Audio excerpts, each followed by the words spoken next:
Here are 7 things Catholics used to do, but stopped doing, and why. From fasts to feasts to banned books, let's jump in. Hey guys, I'm Father David Michael Moses. I'm a Catholic priest. If you find this type of content interesting, make sure you subscribe so you don't miss out on future videos. So I had this video pop up on my YouTube, and I thought it was maybe worth watching with you guys on some of the things that have actually changed in the church. So let's dive in. The midnight fast. This practice was a Catholic tradition. No food or drink from midnight until communion at Mass, honoring the Eucharist. Set by the 1917 canon law, it often meant over 12 hours of fasting. It's gone now because Pope Pius XII reduced it to 3 hours, and Pope Paul VI set it at 1 hour before communion. Proponents of this change say it ensures more people can participate in the Eucharist without undue hardship. But some Catholics argue that the drastic reduction diminishes the reverence and preparation once associated with receiving the Eucharist.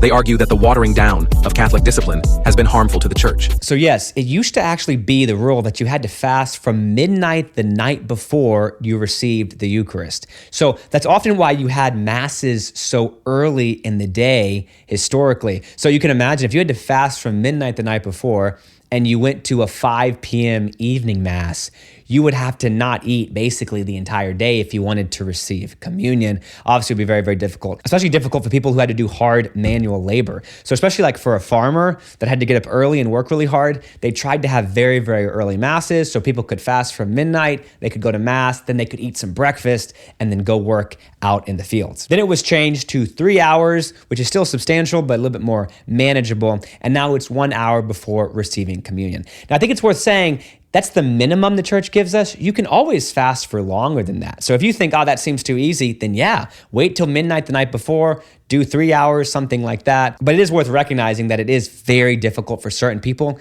to not eat for an entire day or for an entire night before they receive communion because of their responsibilities. The reason we have the fast is, I actually saw a priest say this recently, I liked how he framed it, that ultimately it's really good for us to hunger for the Lord. To hunger physically can very much be connected with our hunger spiritually. It would be kind of weird to be eating some nacho cheese chips and then immediately go receive the Lord. You want to be hungry for him. You want to be prepared for him. Your disposition should be open to receiving him. And so fasting before Mass really helps us to do that. We sometimes joke that Masses can get so long with the homilies that you almost could eat during the homily and still be safe for an hour before communion starts, which is a little bit much. I will say for us priests, if you have 3 Masses on like a Sunday, let's say a Sunday morning, you're actually allowed to eat after the first Mass. So let's say I were to have a 7 a.m. Mass, a 9 a.m. Mass, and 11 a.m. Mass, right? I would actually be able to eat before that 11 a.m. Mass, even if it was less than that hour, because they want the priest to have some physical strength to say the Mass well without passing out or something like that. Usually don't need to do that, but if it pops up, it's an option that the church gives us. The Feast of the Circumcision. This feast day was celebrated on January 1st and commemorated Jesus' circumcision 8 days after his birth, per Jewish law. It was a major feast in the Catholic Church for centuries, emphasizing Christ's humanity and obedience to the law. Established in the early church, it gained prominence in the Roman calendar by the Middle Ages. However, after the Second Vatican Council, the 1969 revision of the liturgical calendar replaced it with the Solemnity of Mary. Critics say it diluted a Christ-centered feast. Supporters argue it aligns with modern theology. So yes, Jesus was Jewish, right? So he followed all of the Jewish customs. Part of that would have been circumcision. Circumcision for us is not a religious event anymore if it happens at all. So maybe it doesn't need to be commemorated liturgically. But also, I don't think it's too much of a change in that the circumcision of Jesus was Mary and Joseph bringing Christ to the temple. It showed Mary's faith in what Christ was doing and what he was going to become. It showed faith in what God was doing in their lives and their lives of their family. So that circumcision of Jesus was very connected with Mary. So the fact that it is now the solemnity of Mary, specifically Mary, the mother of God, is very, very similar. And the message for us in many ways stays the same, which is that we need to be like Mary in having faith in what God is doing in all of our families. So I don't think anything too crazy there. Public processions on Rogation Days. These processions were traditional Catholic rituals held on April 25th and the 3 days before Ascension Thursday. They involved clergy and laity walking through fields, singing litanies, and praying for God's blessing on crops and protection from calamities. Participants carried crosses, banners, and relics, often stopping to bless the land. They've largely faded since the 20th century. The 1969 liturgical reforms made Rogation Days optional, reflecting a shift from rural life as urbanization grew. Modern Catholics favor masses or private prayers over processions, though some rural parish groups still revive them. So rogation days were a set of prayers that happened, basically asking for God's blessing on creation, specifically for fields where they were going to be planting food and that kind of stuff, that they would have a bountiful harvest. It makes sense this would have changed then as modern society has developed. Less people are just involved in agriculture and farming and that kind of thing. So it's less necessary to involve the entire community in prayers for a very niche kind of market, so to speak. But obviously still a good thing to pray for. It's just more optional now than it was before. I also want to stress, the video kind of made it seem differently. We still do processions. We still do tons of processions. Eucharistic processions, Marian processions, that's still a huge part of Catholic life. It's not necessarily mandatory all the time, but for Holy Thursday, we just had a procession from the church into the Chapel of Repose. Corpus Christi Sunday, we still do lots of processions. My own parish, this last 2 years, we do this big procession between 3 or 4 parishes over the course of 3 or 4 days. So we would travel each day to have mass and adoration at the different parishes, and it was really, really awesome. So processions are still very, very much a part of Catholic life. The Index of Forbidden Books. This was a list maintained by the Catholic Church from 1559 to 1966, banning works deemed heretical, immoral, or dangerous to faith, like writings by Luther or Voltaire. It aimed to protect doctrine in an era of religious upheaval, requiring Catholics to avoid these books without special permission. Enforced by the Congregation for the Doctrine of the Faith, it reflected a defensive stance against the upheavals of the Reformation. It's no longer in use because the Church ended it in 1966 under Pope Paul VI. In 1995, the Vatican compiled a list of important films, opting to recommend content instead of dissuading consumption. So it seemed like this just wasn't feasible anymore. But I will say objectively, it's not bad to have the church giving us instruction on the things that are good to read and the things that are bad to read, or in modern terms, the things that are good to consume or to watch or bad to watch. That's helpful. I would say one, in modern times, we recognize the value of reading an opposing opinion to actually help sharpen your own belief. So it can actually be good to hear arguments for atheism, so to speak, which helps our understanding of God, can actually deepen our faith, challenge us to learn more and to grow in that. So reading opposite things isn't necessarily bad, but I do think it's nice to have principles for what's healthy for us, what has been approved theologically and philosophically, and what is kind of dangerous. In the internet age, it would be pretty much impossible for the church to have a database of everything that was okay and everything that was bad. I mean, can you imagine the Vatican putting out which YouTube channels are approved and which aren't, which TikTok pages are approved and which aren't? It would just be impossible. But what the church does do is the church gives us these principles for what purity looks like, for what is theologically sound, for what is good for human beings, what is bad for human beings, for the understanding of the human person. All these principles the church does give us, and we need to be studying and understanding so that we can then apply that on our own to the kind of movies we watch, to the books that we read, the podcasts we listen to, the music, all that kind of stuff.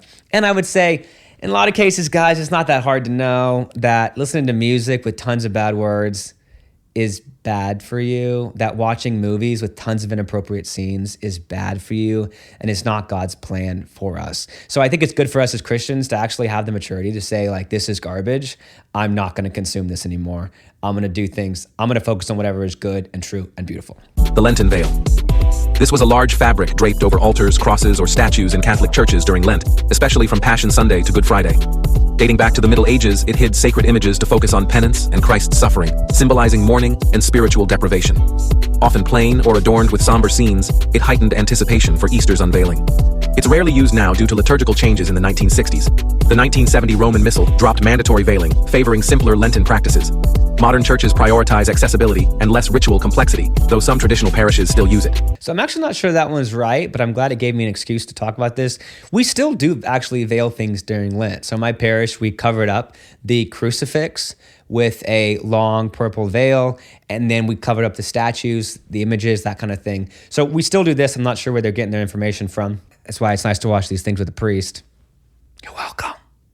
But it is worth saying, and I'm glad they brought it up, because somebody just recently asked me during Lent, they said, why do we cover the statues? And I just read recently a great way of explaining it, which is that during the time of Lent, we're fasting, right?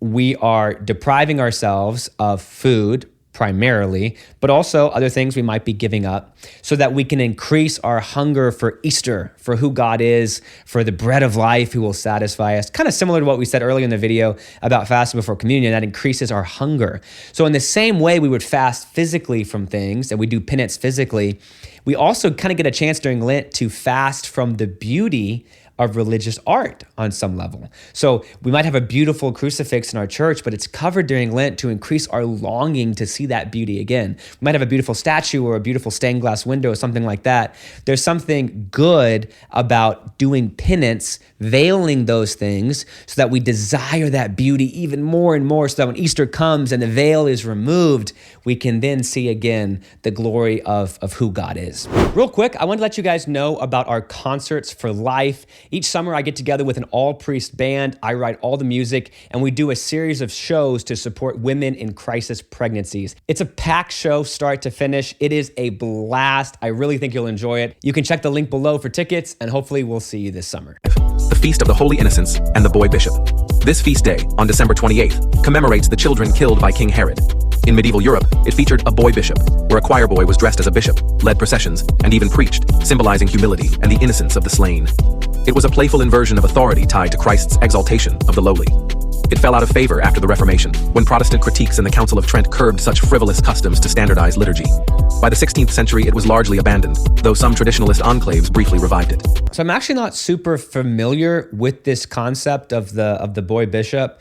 It doesn't seem like a bad thing, kind of interesting concept. Jesus talks a lot about us being children of God. He talks a lot about us being childlike. So I think to have a visual representation of that can certainly be a good thing. But it does seem to be a little bit like theatrical, which the church has kind of moved away from theatrical type things within the liturgy for the most part. So yeah, kind of interesting. Asperges before Mass. This was a pre-Mass rite in the Catholic Church, where the priest sprinkled holy water on the congregation, altar, and clergy, accompanied by the chant, Asperges me. Dating to the 9th century, it symbolized purification and penance, preparing worshippers for the Eucharist. Common in the Tridentine Mass, it occurred before Sunday High Mass. The 1969 Missal replaced it with the simpler penitential act within Mass, integrating the cleansing theme without a separate ritual. The shift favored streamlined liturgy and broader participation over elaborate preambles.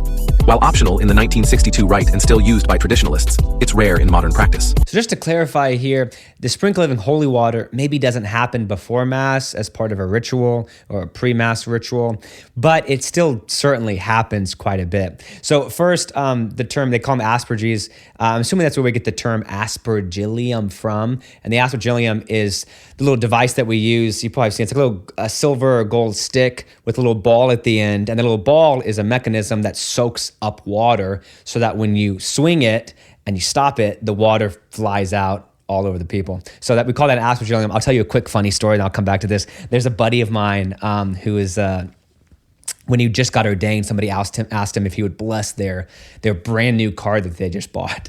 And so he was like, yeah, for sure. So he gets the Aspergillium and the holy water bucket and his vestments, everything, goes out. He does the blessing over the car, and then he goes to sprinkle the holy water. And when he does the first swing of the Aspergillium, the top of it, like the little metal ball, flies off and hits their brand new car and dents it.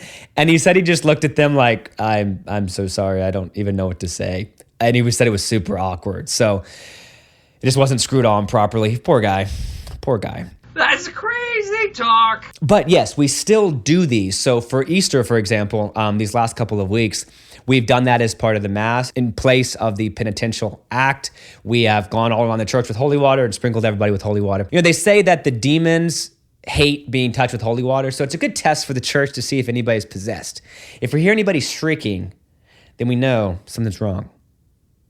So those are my thoughts on this video. Interesting stuff. What do you guys think? Are there other things that come to mind that you think have changed in the church, that the church is legitimately allowed to change? Like I said, the most important thing to recognize is that the most important things in the church do not change. That God loves us, that we are children of God, that Jesus was fully human, fully divine. All that stuff, not changing. But we do trust Mother Church to guide us with the things that are allowed to be changed. We'll see you guys next time. God bless.